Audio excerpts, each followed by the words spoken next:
கரூர் மாவட்டத்தில் தொடர்ந்து 2வது நாளாக இன்று வருமான வரி துறை அதிகாரிகள், மதிப்பீட்டு துறை சார்ந்த அதிகாரிகள் ஆய்வு மேற்கொண்டு வருகின்றனர். கரூரில் அமைச்சர் செந்தில் பாலாஜியின் நெருங்கிய நண்பரான மணிக்கு சொந்தமான கொங்கு மெஸ் உணவகத்தில் வருமான வரித்துறை அதிகாரிகள், சொத்து மதிப்பீட்டு அதிகாரிகள் நேற்று ஆய்வு செய்து குறிப்பிடத்தக்கது.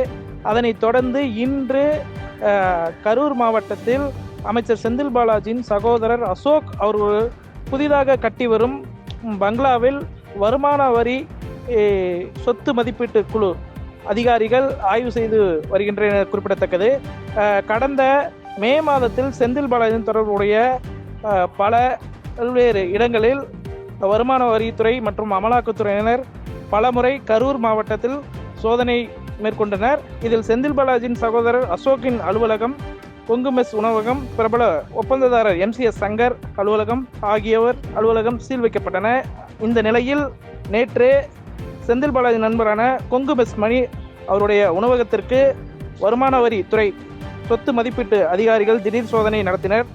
4 அதிகாரிகள் கொண்ட குழு சுமார் 1 மணி நேரத்திற்கு மேலாக கொங்கு மெஸ் உணவகத்தில் கட்டடங்கள் ஆய்வு செய்து கட்டடங்கள் பரப்பளவு, கட்டப்பட்டுள்ள விதம் மற்றும் அதன் மதிப்பீட்டு உள்ளிட்ட ஆய்வு செய்தனர். அதனைத் தொடர்ந்து இன்று அமைச்சர் செந்தில் பாலாஜியின் சகோதரர் அசோக் புதிதாக கட்டி கொண்டு வரும் பங்களாவில் வருமான வரித்துறை அதிகாரிகள் மற்றும் சொத்து மதிப்பீட்டு அதிகாரிகள் ஆய்வு மேற்கொண்டு வருகின்றனர் குறிப்பிடத்தக்கது.